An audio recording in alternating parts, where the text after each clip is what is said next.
एक शहर में कालू नाम का एक आदमी अपनी बीवी माला के साथ रहता था। राजू एक चाट पकौड़े की दुकान पर काम करता था, पर एक दिन उस दुकान के मालिक की मौत हो गई और फिर वो दुकान भी बंद हो गई। कालू बड़ा ही दुखी हुआ कि अचानक ये उसके साथ क्या हो गया। वो घर आकर अपनी पत्नी माला को सारी बात बताने लगा।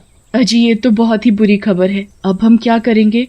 मैं कुछ और काम ढूंढता हूँ, तुम चिंता मत करो।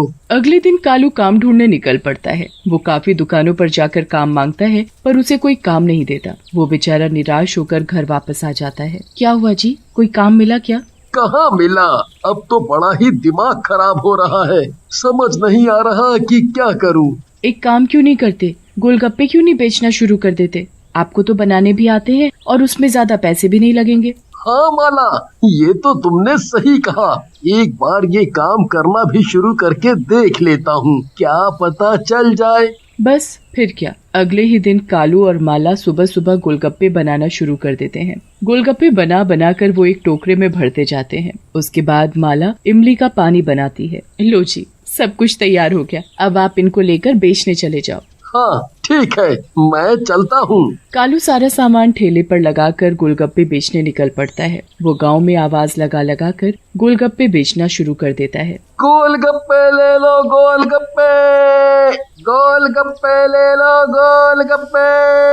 गोलगप्पे वाले की आवाज सुनकर वहाँ कुछ बच्चे घर से निकलकर बाहर आ जाते हैं। हमें भी गोलगप्पे खिला दो अंकल। हाँ बेटा, क्यों नहीं, अभी खिलाता हूँ। कालू सभी बच्चों को गोलगप्पे खिलाता है। गोलगप्पे खाकर तो सभी बच्चे बड़े ही खुश हो जाते हैं। अरे वाह अंकल, आप तो बड़े ही स्वादिष्ट गोलगप्पे बनाते हो।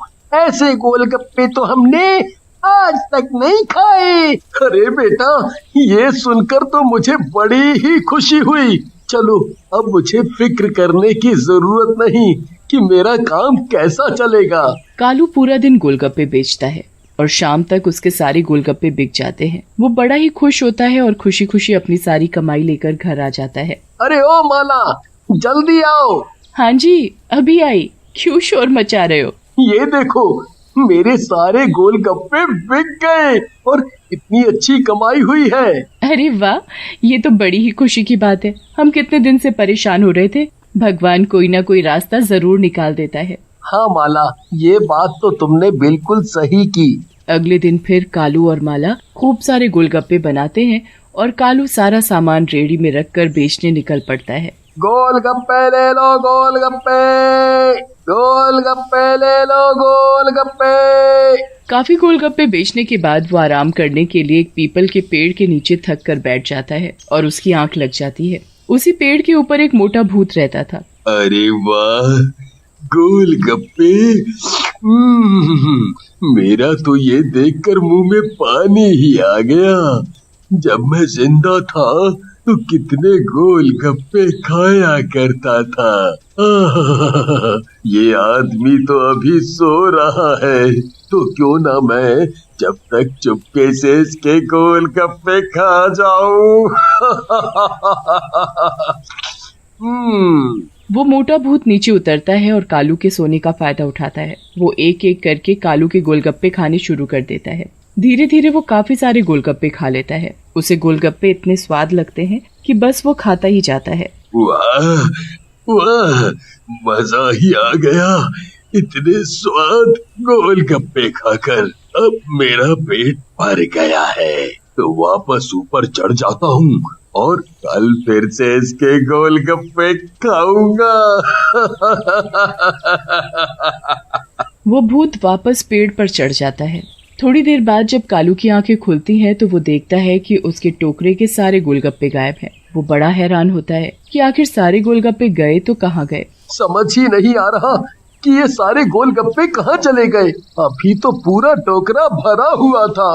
कालू बड़ा ही परेशान होकर घर वापस चला जाता है, पर माला को कुछ नहीं बताता ताकि वो परेशान न हो जाए। अरे क्या बात है, आज आप जल्दी आ गए? हाँ, वो जल्दी ही सारे गोलगप्पे बिक गए थे ना, इसलिए। अरे वाह, ये तो बहुत ही बढ़िया बात है।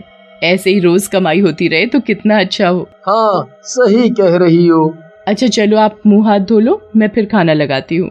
अगले दिन कालू फिर से गोलगप्पे लेकर बेचने निकल पड़ता है। दोपहर तक गोलगप्पे बेचने के बाद वो फिर से धूप के कारण उसी पीपल के पेड़ के नीचे थोड़ी देर आराम करने बैठ जाता है और फिर से उसकी आंख लग जाती है। जैसे ही उसकी आंख लगती है वो मोटा भूत पेड़ से उतरकर फिर से कालू के ढेर सारे गोलगप्पे खा जाता है। कालू की जब आंख खुलती है तो वो फिर से परेशान हो जाता है। काफी दिनों तक यही चलता रहता है। कालू को समझ ही नहीं आ रहा होता कि उसके गोलगप्पे कहाँ और कैसे गायब हो रहे हैं। आखिर इस बार वो घर जाकर सारी बात माला को बता देता है। आपने इतने दिन से मुझसे ये बात क्यों छुपाई, और आप काम के टाइम पर सोते ही क्यों हो? अरे दोपहर के वक्त इतना काम नहीं होता तो थोड़ा आराम कर लेता हूँ। अब क्या करूँ, मेरी आंख लग जाती है। तो ऐसे सोते रहे तो उस चोर का कभी पता नहीं चलेगा। एक काम करते हैं, कल मैं छुप कर देखूंगी कि आखिर कौन है जो हमारे गोलगप्पे खाए जा रहा है। आप बस रोज की तरह पेड़ के नीचे जाकर सो जाना, ठीक है? हाँ, ये तो अच्छा तरीका है उसे पकड़ने का। बस फिर क्या, अगले दिन कालू और माला अपनी पूरी तैयारी कर लेते हैं उस चोर को पकड़ने की जो उनके गोलगप्पे खा रहा था। कालू रोज की तरह अपना गोलगप्पे की रेडी उस पीपल के पेड़ के नीचे लगाकर सोने का नाटक करने लगता है और माला दूर खड़ी उस चोर के आने का इंतजार करने लगती है। जैसे ही मोटा भूत कालू को सोते देखता है वो बड़ा ही खुश हो जाता है। आ गया गोलगप्पे वाला। मैं कब से इसके इंतजार में बैठा था। अब मैं पेट भर कर गोलगप्पे खाऊंगा। मोटा भूत पेड़ से नीचे उतरता है और एक एक करके गोलगप्पे खाना शुरू कर देता है। माला की तो भूत को देखकर हालत खराब हो जाती है। हे भगवान, ये तो भूत है जो रोज हमारे गोलगप्पे खा जाता है। अब हम क्या करेंगे? ये भूत तो हमारा पीछा नहीं छोड़ने वाला। माला भूत को देखकर हड़बड़ा जाती है, पर भूत तो गोलगप्पों के मजे ले रहा होता है। सारे गोलगप्पे खाने के बाद भूत अपने मोटे पेट पर हाथ फेरता है। मजा ही आ गया, पर लगता है मैंने आज कुछ ज्यादा ही गोलगप्पे खा लिए।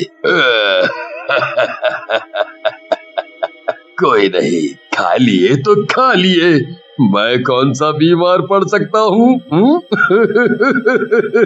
चलो अब आराम से ऊपर जाकर सोता हूँ, वरना कहीं ये आदमी उठ ना जाए। भूत ऊपर पेड़ पर चढ़ जाता है। उसके कुछ देर बाद जब कालू उठता है तो टोकरे से फिर गोलगप्पे गायब होते हैं। इस बार भी गोलगप्पे गायब हो गए।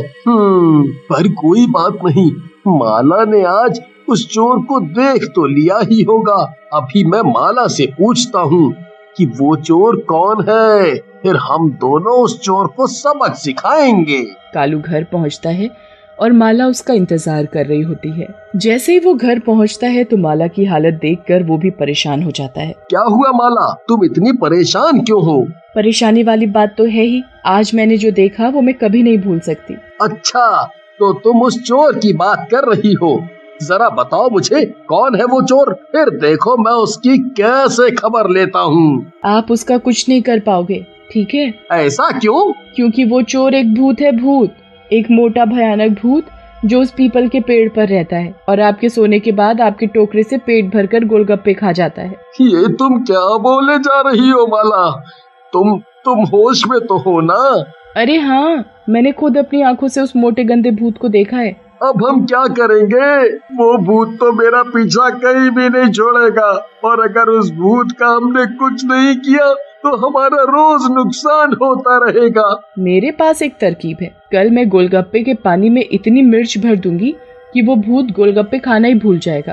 अरे वाह, तुमने क्या दिमाग पाया है। अगले दिन माला गोलगप्पे के पानी में खूब सारी मिर्च भर देती है और फिर उसके बाद कालू अपना ठेला लेकर निकल पड़ता है। वो पेड़ के नीचे सोने का नाटक करने लगता है और मोटा भूत नीचे उतरकर गोलगप्पे खाना शुरू कर देता है। जैसे ही वो भूत पहला गोलगप्पा अपने मुंह में डालता है, उसका मुंह आग की तरह जलने लग जाता है।